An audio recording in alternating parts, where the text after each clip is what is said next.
Hello, welcome to episode 216 of Herpetological Highlights, the podcast all about reptile and amphibian science.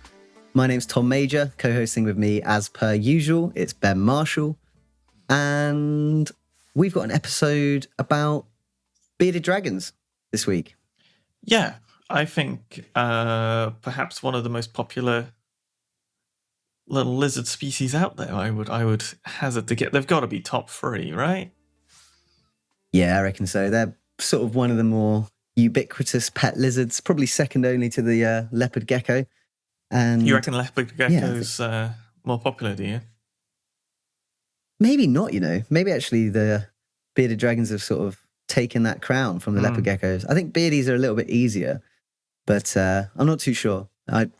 It's hard to know which there are more, but bearded dragons are definitely very popular.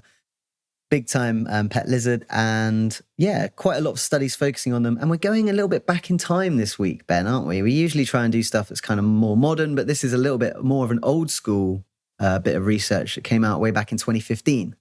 Yes, but that doesn't mean that it's not exciting. It's new to me, damn it, right? Like I haven't read this paper before, so.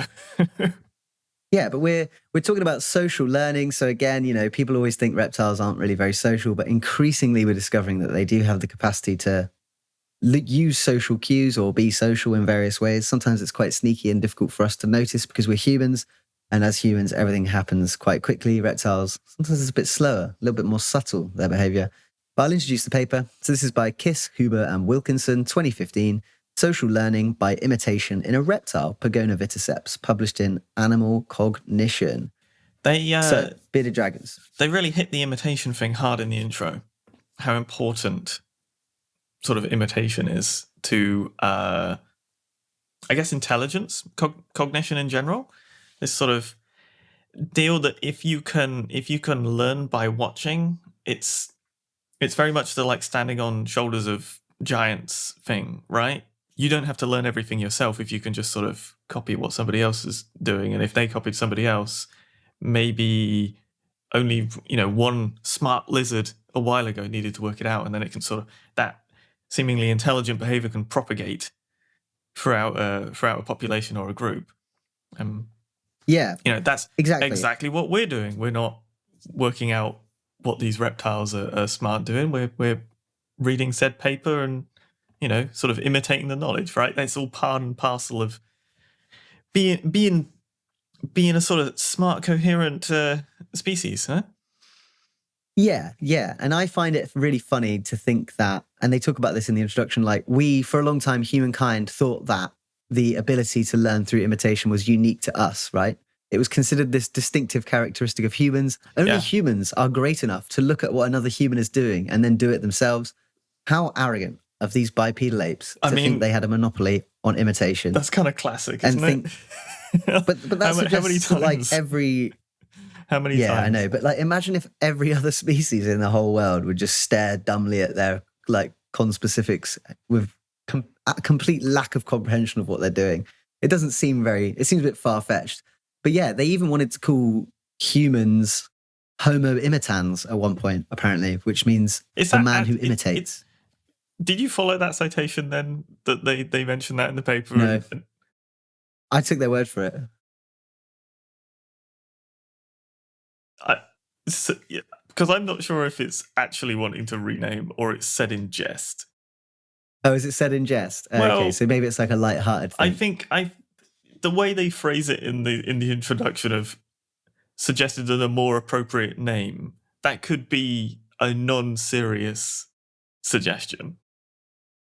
Yeah, I guess it's just, it's quite compelling. It's a nice story, isn't it? I like it. It fits into the whole arrogance of man, thinking that they are the only species. But yeah, so as ever, humans first looked to see whether mammals and birds could do it, fluffy, feathery things. And yes, there are a few things that can imitate. But what is imitation? So it's thought of as this kind of like pinnacle of social learning. We copy each other. It allows us to learn tons of stuff. This is especially apparent if you've ever hung out with a child, especially a small child. They will just copy whatever you do without really knowing why. And we encourage that because it's cute and it's funny when they do the things you do. The other day, I got my niece to say lobster. never heard her say lobster before. I was like, what animal's that? Obviously, she had no idea. She's like 1.5. But then I was like, lobster. And she just goes, lobster. And I was just like, yeah, that's pretty dope. I like that. Yep, Very my work funny. here is done. I will move on. Keep doing that. Yeah, the younglings are learning, enjoyable. And of course, as humans, we're really social animals. So that's like that is a massive cornerstone of how we operate. And, your traditionally clever mammals have been shown to imitate each other. Your gorillas, your chimpanzees, dolphins, dogs, and randomly mongooses, but also birds. So why pigeons and zebra mongooses? Finches. I just think it's a bit random, isn't it? Like, you don't really consider, if you said to me, like, what are the intelligent mammals? I would say gorillas, chimps, bonobos, dolphins, mongoose. Dogs. I wouldn't be like mongoose. No? Mongooses suck. Mongooses suck. We hate mongooses. Yeah. They kill cobras, man. I've never met a mongoose. They've got to go. I didn't like. I've never met a mongoose, and I hope it stays that way. That's your problem. It's ignorance. That's what it is. You need to get up close to a mongoose and shake its little paw and make amends for these heinous comments. You haven't done this. You've never shook a mongoose's paw. No, I haven't shook a mongoose's paw. No, shaken the paw. I don't know many people who've shaken the hand of any mammals. My field assistant, Dev, shouts to Dev, he once shook an otter's hand, which I thought was extremely reckless because I'd just seen it bite through a fish head in one fell blow. Yeah, well, exactly. It's full. It's had its meal. That's the safest time to shake hands. He's quite a sort of benign character, so maybe the otter understood. He's not a benign character. But I found the definition of imitation in this paper kind of difficult to get my head around because there is evidence of tortoises solving a maze by watching another tortoise do it. And there's evidence of red-bellied turtles like approaching a visual cue because they'd seen another turtle do it. And skinks, if they watch another skink knock a lid off something, they'll do it better. So they talk about this distinction in the paper a little bit, and like imitation is a kind of social learning, but like social learning is quite a broad thing. And I think in this paper, there was like a sort of very specific element to it that I think the level of specificity is what makes this study unique because there's like a left and right element. There's like two different things they could copy. Whereas previously it seems like reptiles have just been shown to like sort of do similar bumbling into things if the other ones do it. Whereas this is like, it's more it's what you're saying. It's a specificity question that you can sort of demonstrate. It's not just learning a generalized method. It's very particular, and I think that will become when we describe the methods and exactly what they're getting these birdies to do. That will become quite apparent that it's not a just generalized. I've learned how to do this general thing. It's a very specific technique question. Yeah. So shall we talk about the experiment they did where the bearded dragons were having to observe each other, right? So, they had to observe a video specifically. This is what's cool, yeah. The fact that it wasn't actually them watching another lizard. Yeah, they basically had to sit down and watch it's like when you start a new job and there's all those like pointless videos you have to watch and it's like, oh, this is how you lift up a box. Well, this bearded dragon is very similar. They trained some dragons to open a sliding door, right? And then once one dragon had learned how to slide a door open. So yeah, you can see there's like an experimental arena. There's like two rooms. People who don't have the visual. There is an experimental arena where you've got a television at the far end of the arena. It's quite a lot, sort of almost like a long corridor. Separating in the middle is a wall with a door that slides left or right depending on the treatment. No, it can slide either way at all times. It's just they're shown a different video of it sliding left or right. Yeah, the sort of bearded dragon PSA on how to get to the mealworm on the other side of the door is alternated between showing the video one way and then it mirrored, so sliding left, sliding right. The idea is that if the beardies that are coming up and trying to get the mealworm, the test subjects, are actually following the video and imitating that, the left and right use should follow on, as opposed to the sort of more general copying that would be just open the door any which way. So it's looking for that like left use specifically of left-right shifting of this sliding mesh It's almost like a portcullis with a mealworm on the far it slides side instead of getting raised. Yeah. So they got this sliding door. They have to try and get to the mealworm the other side. And as you say, they watched a video of either a bearded dragon opening it, sliding right to left, or sliding left to right. And then they looked to see what the beardies who were watching these videos did in response to actually watching the video. And there is a video associated with the paper of a bearded dragon approaching the door. With the paper that you can get access to, I think, even if you don't have access to the paper specifically, which are quite entertaining with the with a little dragon sidling up, getting a sort of first grab and shifting the gate, and then pushing the whole thing over using their sheer body mass and determination to get through to the mealworm. What a clever little lizard. So clever. And so if you're watching on YouTube, you'll see that. Otherwise, we can just describe it to you. But yeah, it's a video of a bearded dragon essentially opening a sliding door. And it's just funny to see them doing it. It's very determinedly just like, and the way it moves its head is quite clever. I feel like that like sliding head movement, and they talk about that in the paper, is like quite an unnatural thing for it to do. Like it's obviously seen something else do that. But the really interesting thing was that there was a very clear signal of dragons which had seen another dragon open it from the right were opening it from the right, and the ones who'd seen a dragon opening it from the left would open it from the left, with almost like virtually no exceptions. And the ones who had just shown a video of a bearded dragon sitting in front of a door and the door like randomly opens without any help, they never learned to do it. They couldn't learn to do it. They would just sit there blankly staring at the door, which is also very telling. So you've got this situation where the ones who see it from the right open from the right, the ones who see it from the left open from the left, but the ones who don't see it happen never work it out, which is probably the clearest evidence of like imitation learning you could possibly ever get. So it's pretty clear, that if they were to work it out, they need a little bit of more time and prompting. They just have it happen to them, then there's no impetus to learn how to get around it. But this is imitation behavior. First time definitely recorded in a reptile. Obviously, this was back in 2015, so there may have been. I did have a quick look. I couldn't see anything else new, but you don't know. I'm not sure. But so the sort of cool thing about this is this complex behavior that they're sort of learning, and it's equivalent to what like birds and mammals do, which is always nice. And they mention in the paper that we do have a common ancestor, mammals, birds and reptiles. So maybe it was a common ancestor thing. I would believe that that common ancestor absolutely needed to open a lot of sliding doors, and this is an ancestral trait of all these. between the bearded dragons opening here and seagulls stealing crisps using sliding doors, it's 100%. 100% the same thing. One thing I thought, Ben, I was thinking about as I watched this video. You know how some frogs lose their calls in captivity? Right. We had a whole thing. Is that not imitation? We had a whole thing with the golden mantellas calling differently that were raised in Chester and stuff. Yeah. Yeah, so surely then they're imitating a call when they're in the wild. Is that not imitation behavior? Or is that different because it's making a sound? I mean, imitating a sound, I think you'd call mimicry, but like same ballpark, right? Yeah. Mimicry is slightly different though, isn't it? Where does mimicry end and imitation begin? This is the conversation we were kind of having at the start. That's a semantic question that's not particularly important, right?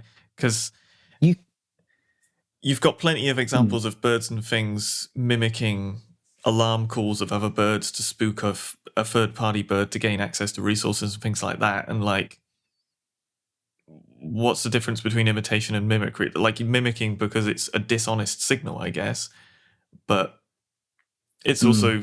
I mean, isn't that imitating? It's seeing what happens with, another call from another species and then adapting that for your own purposes. This is the thing. We're dipping into a bit of psychology here, and I think it's getting a bit muddy for me. I'm sure there's some very clean definitions somewhere, but from where I'm sitting, I'm not sure. I care about the behaviors, and you can describe those quite cleanly. And I'm seeing a bearded dragon open a sliding door and being like, look at himself, that little problem, because he was taught. I know. Because he saw it on the video. And actually, I feel I'm saying proud. He, but it's males and females, both for this. They had a good mixed sample of, what was it, 10 individuals doing each? Like, it was a decent number of lizards they had. 5 males, 7 females. Yeah. Something like that. And then they had the oldest female was chosen as a demonstrator. So they mitigated any like male competition stuff that can occur in beardies. But they didn't mitigate any female competition, assuming it doesn't exist. That's pretty classic herpetological stuff. Maybe it does, maybe it doesn't. But considering that the sort of results are reasonably clear and they didn't have any weirdos trying to attack the television or anything, I think we're all right. Yeah, I think they're good. Very cool study. So yeah, bearded dragons can imitate each other and learn to open doors. So they're opening doors. They're basically velociraptors now. As long as they're sliding doors and they've been taught how to do it. At what point do we eliminate them? The dragons or the doors? The dragons, because they're getting too clever. I don't think we need to. I think we simply have doors that open in novel ways. Good idea. All right, let's move on, shall we, to our species of the bi-week. And we're moving on from a lizard to a non-lizard thing, which looks a bit like a lizard, but definitely isn't a lizard. So I only say that because like one of the ways that apparently Thai people describe this species is through the word lizard. Okay. But yeah, this is a paper by Pomchote, Peerachidacho, Khonsue, Sapewisut, Hernandez, Phalaraksh, Siriput, and Nishikawa, published in 2024. 7th species of the newt genus Tylototriton in Thailand. A new species from Tak province, northwestern Thailand, published in Zookeys. So, a new species of the crocodile newt genus Tylototriton it's a place called Doi Soi Malai, located in a wildlife sanctuary in northwestern Thailand. In the course of researching this, Ben, I realised I've been saying the genus wrong in multiple episodes. There's an extra syllable in there. Welcome to my world. Yeah, it's Tylototriton, not Tylotriton. I've just been calling them Tylotriton. Yeah, because it sounds better. It is better. Maybe we should change it. I don't think we have that power. But get the animal they're called Tylototriton. Yeah, Tylototriton has already lost all its meaning. So the authors of this paper, they were in this national park in Thailand, having a look for amphibians, as you do, looking around in the muddy puddles. And they found 3 individual salamanders and 2 larvae in this muddy puddle on the highest peak of the mountain, which is 1,500 meters above sea level, which is quite high altitude, higher than our highest peak in the UK, Ben Nevis, which is 1,345. So this is pretty high altitude species. It's really up there. And yeah, they've named it Tylototriton Soi Malai, which refers to Doi Soi Malai, which is in this Mai Tuen Wildlife Sanctuary, which is where the locality is of this new species. So far, it's the only place they're known from. There is another national park next door that contains this species. But what an animal. Look at it. It's gorgeous. I mean, I feel like quite a few of the members of this genus are this sort of outrageous. Main body, orange and like black, almost sort of charcoaly jet black with these very pronounced orange protuberances along both the flanks. So you've got these like orange lumps essentially along both sides of the salamander, and a wonderful sort of not quite crest, but again this sort of sticky out orange line down the along the spine. And in addition, you've around the sort of top of the head, the feet, the tail, you've all got these sort of like highlights of orange. As it's kind of remarkably lumpy, but in a very sort of controlled fashion, I would say. It's a cool looking little salamander. Is it? Yeah, salamander newt. They call it a newt. I never know salamander or newt. Salamander. There's like a true salamander thing I forget where the boundary is. Yeah. Anyway, so this is a newt, and the main difference, you talk about those lumps on the back. That's actually one of the ways you can tell it apart from closely related species, is those knobs are like more on the flanks with this. So less with this species, less on top of the back, more towards the sides. Yeah, that's right. And they did some genetic analysis on this paper. I would say the genetic justification for this species is quite weak because they only used one bit of mitochondrial gene for their analysis. However, I think because it's found in this high altitude area. I'm assuming it's isolated because of the fact that it's unique to this mountain. Mm-hmm. Apparently there's one more mountain next door, which it could potentially reach because there's like high altitude connective stuff. But I think the fact that it's a high altitude specialist is probably justification enough that this is like its own sort of evolutionary unit on its own trajectory. So yeah, to me, my naive position, I think it's a legit species and it's cool. So there we go. That's my thoughts on whether or not that's the legit. But, I think it's, you hear it, you see it everywhere nowadays. We need nuclear data to determine species. Well, this one doesn't have it, so take from that what you will. Take it as a step in the right direction sort of thing. Yeah, exactly. And this, it's from this high altitude area in Thailand. Apparently there's like tourism and stuff on this high altitude place, this mountain. People like driving their 4x4s and their ATVs, and they like driving them through puddles. Apparently the 4x4s, it's actually illegal, but there's a road up to it, so people still do it. The rangers say it's like a threat to the species because these little there's a wonderful will be breeding. Yes, they talk about the larvae in this, because they found some larvae that were just hanging out in a little puddle, exactly where a 4x4 would drive over. So exactly, you could see how that bit is a reasonably direct threat to them. I think they suggest endangered because of limited range towards the end of the paper. Makes sense to me. Yeah. Along with, you've got some quite direct threats identified immediately. Yeah. I mean, just the fact that it's high altitude alone is enough really to make sure this thing's probably going extinct. Let's be real. I mean, if temperatures are something it requires, which being a newt, I would imagine is a reasonable consideration. Yeah, there tends to be a trend that these really high altitude species, as the high altitude locations they're in get hotter, they kind of get pushed off the top as it just becomes too warm. But,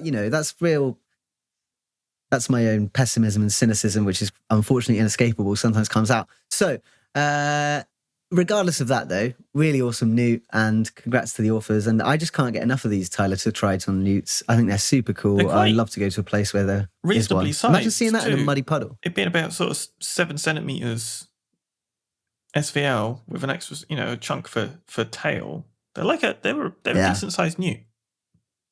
Yeah. I'd love to see one of these emerging from a little muddy puddle. That'd make my afternoon.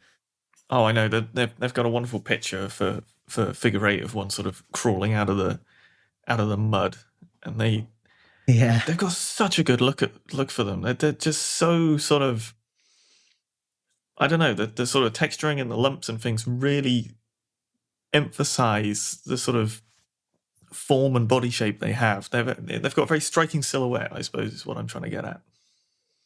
Did they give it a common name? Not that I remember seeing. Just having a quick look. I can't see one. No. But I would imagine you would just call it surely it would just be the Doi Soy Malai crocodile newt. Yeah. Got to be, right? Yeah, I don't see a common name there, but that's what I would go. I mean, then it would match beautifully with the scientific name, wouldn't it? And everyone would be happy. Yeah. Yeah. They also have some cool 3D scans of their skulls, which we have to highlight because that's fun. Yeah. All right, cool. So there we go. Brand new species of crocodile newt, Tylototriton soy malai. And should we move on to any other business? I know we've got a few bits. Right. Yes. Any other business? So I'll start if you want. We got a couple of new patrons to mention. So shouts to Kinga and Pat. Thank you very much indeed for joining the Patreon. Anyone else wants to support the podcast, you can. Patreon.com/help-highlights. Some benefits there if you decide to. Should we talk about Cassius? Are we talking about Cassius now, are we? We can talk about Cassius another day. I thought you wanted to do it another day, personally. Let's do him another day. What are we talking about? You tell me. Well, I was going to highlight some I guess you'd classify it as drama. It's a bit of a back and forth. So we love gopher tortoises on the podcast. I think we've covered them probably more than any other tortoise species, they've got to be up there. They're ecosystem engineers. What other tortoise can you say that about? Probably a few, but they're the famous one. I think the Galapagos tortoises with their foraging, I think there's some stuff on them. Yeah, that's fair. So basically, the I don't have all the details because I haven't read everything in full excruciating detail. But my understanding of it is there has been an sort of model projection / assessment of gopher tortoise populations, which basically informs whether they're classed as threatened or not, and the sort of various protections that come along with that. So kind of important stuff. That sort of happened, and part of their range, they're classed as threatened, and okay, they're not doing so great. But the other half, not classed as such, with the implication that it's less of a concern.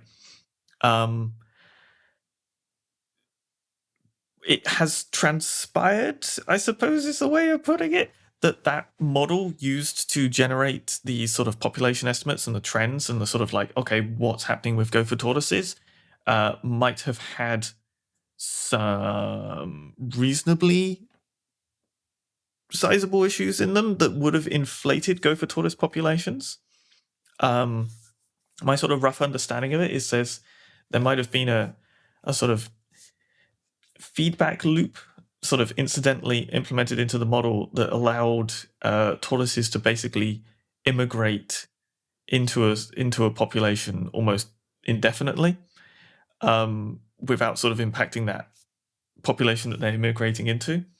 And this all just seems all well and good. Okay, someone sort of produced a model, it's given some results, that sort of informed policy. Okay, there's been a flaw. Okay, we'll you go back and you fix it, right? And you rerun the models and you see whether that would change things or not. What's made things slightly more complicated is that so the people that are responsible for the classing of them being threatened or not is US Fish and Wildlife, and they are currently in court with a group over the sort of delisting of gopher tortoises in part of their range. So there's now this like weird tension that people are having to double down on the original model because they're currently dealing with like legal implications of what it's saying, while also getting this sort of scientific criticism, which, you know, realistically, scientific process, like, yeah, everything has sort of flaws and can be improved and so on and so forth. But there's kind of not the flexibility to fix it, and it feels like people are just sort of having to commit to the original model because they're wrapped up in this sort of lawsuit that's going on. And there's sort of questions whether this sort of new criticism model can even be used in that legal battle as well, which is I have absolutely zero understanding of why that can or cannot be used as US Florida court business that I'm not privy to. But the upshot is you've got this, you know, we talk about papers all the time, but we very rarely talk about how they actually get translated into the real world.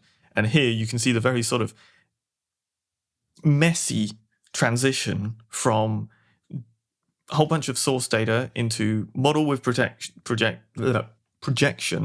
to criticisms of the model with projections, sort of implementation of one that we now know is potentially flawed, and the lag and delay of trying to get that sorted and fixed, and all the various sort of vested interests in fixing it, not fixing it, and whatnot. I anyone who cares about gopher tortoise stuff and the sort of that process of getting things out and how they're sort of modeling the populations, there's the original model paper, there's the criticism of it, and there's the response, and there's also an article that's sort of giving an overview of what's going on, which I highly recommend reading. I'm not sure if I've done the situation entirely justice with that sort of overview, There are a couple of sort of other issues with the model I glossed over regarding like how juveniles are treated.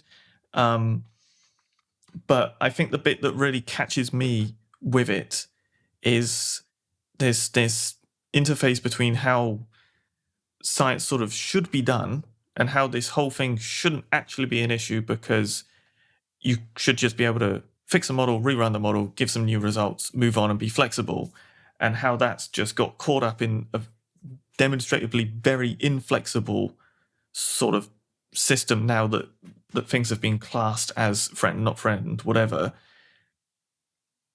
It just, yeah. I don't know if I'm sort of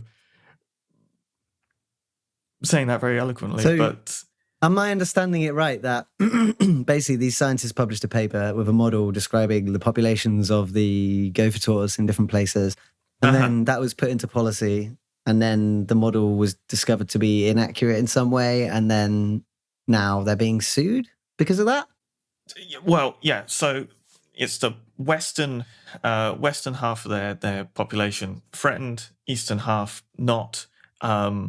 Because of that, I think they're being sued by some folk near Panama City over that decision not to list the tortoises as threatened. Why they're suing them over that, I'm not entirely positive. And it's the scientists being sued?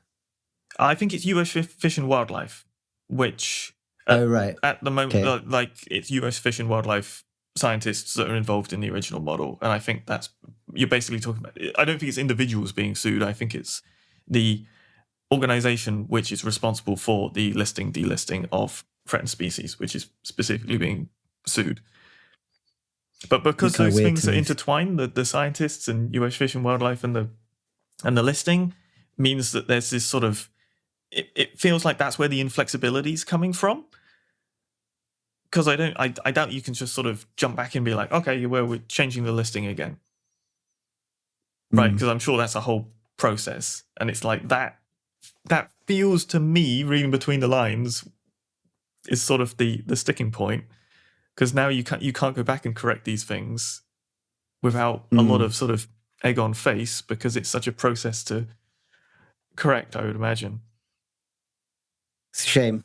Seems like it would be really stressful for the people who did that paper. It sounds horrific. Yeah, didn't have any ill intentions. And to sue US Fish and Wildlife, I mean, they are just trying to do the best, aren't they? Surely.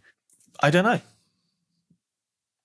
If you I don't know. Then that you can read the sort of response to the model criticisms yourself, and like there's they've got sort of arguments against why those changes and those flaws wouldn't make that much of a difference. But it kind of, I think the bit that I find sort of frustrating with it is how sort of inflexible and just sort of locked in things feel with it. Yeah. It's obviously not an easy thing to pull off, trying to model an entire species sort of population trajectory with the goal of informing listings, but tough one. The whole legal thing, just like blocking aspects of people's sort of responses and flexibility with regards to it is not brilliant, to be honest. Yeah. Well, we'll keep an eye on it. We'll keep an eye on those gopher tortoises, and if there's any like updates, we'll try and keep abreast of it. Have you got any other business beyond that? No. Is there any other business? Just the tortoise stuff is. Oh no, I suppose I do have. Cool. I've started a postdoc at University of Glasgow.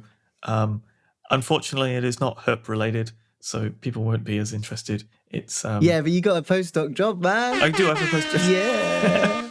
Big up. So well done. Professional scientist. Congratulations. That's sick. Yeah, Ben's a professional scientist. Yeah. Have you got a Viva coming up at some point as well, presumably? Probably. Don't know yet. Okay. Well, probably as soon as he's Dr. Ben, we'll let you know. But yeah, good stuff, man. Congratulations. And it's going well? Yeah, so far so good. Yeah, it's a cool department, man. It's really cool department. Yeah. But not specifically reptile related? No reptiles, unfortunately. Not a single one. Mammals. We'll still let you occasionally mention it. You're always easygoing when I try and mention my non-reptile based research. Unless it's fish. I was being facetious. You're not. All right. So that's it, I think, pretty much. If you want to get in touch with us, you can. herphighlights@gmail.com is the email address, or you can follow us. We are on TikTok. We are on Instagram. As I said earlier, you can watch the podcast on YouTube now. So subscribe to our YouTube. It's Herpetological Highlights on YouTube. Follow us on Insta. Follow me on Insta at herp_highlights. I'm Tom_E_major. I think beyond that, all that remains to be said is thank you for listening. Thanks for listening.